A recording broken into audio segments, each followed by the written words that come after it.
They can't be taken for granted. I said there are people, there are families that can't be taken for granted. So I said, make sacrifice that will speak for you in the day when you didn't even pray. Somebody can find himself in a situation where prayer might be late. Where might be late. Where prayer might be late. Then sacrifice will speak immediately. Because sacrifice cannot be denied. Now, before you come to where prayer will be late sometimes, make sacrifices for emergency. Now, listen. Sacrifice is just a medium of exchange. For you to give something that have lower value, to take something that have a higher value, it's just a privilege.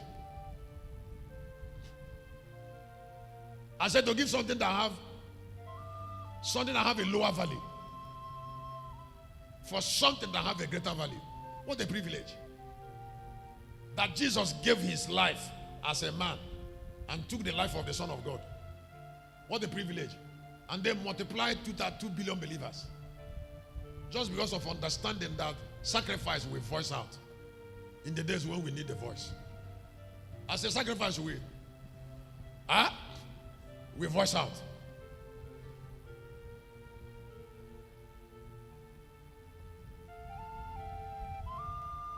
It doesn't matter whether people like it or not, or people like you or not. Whether people like you or not, sacrifice will speak. And if the Bible says it's bringing me to limitless opportunity of the Third Testament revelation. Now, the Bible says if before there is a testament, which is a will, there will be a death of a testator. Now, but there is something I want to help somebody with. Different kind of revelation, testamental revelation, represent different testators.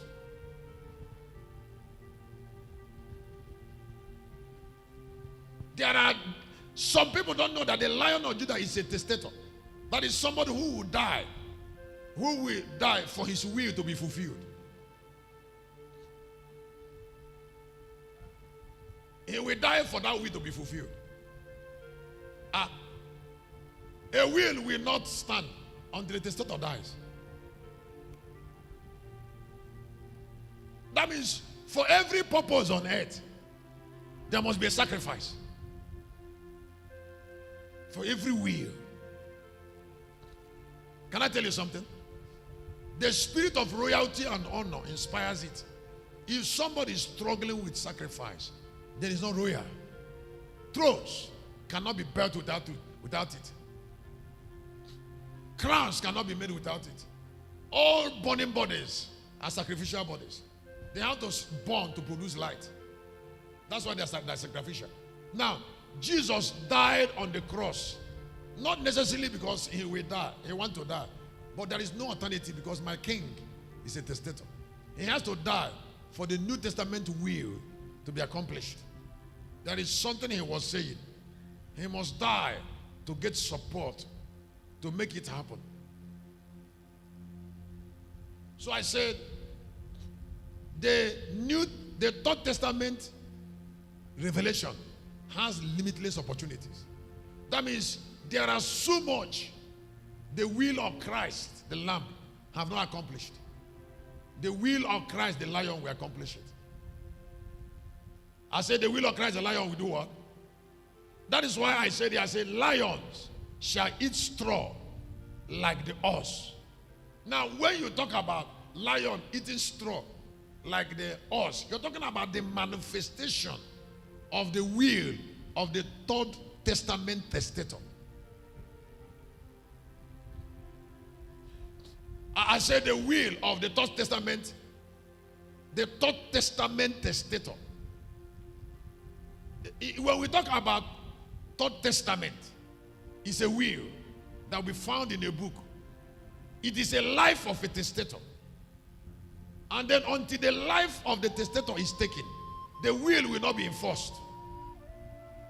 According to 9 of Hebrews. So the Lion of Judah is a testator of the last will. And it is by that particular date that the third testament will shall be established for the third people. So it is not only the lamb that lost his life.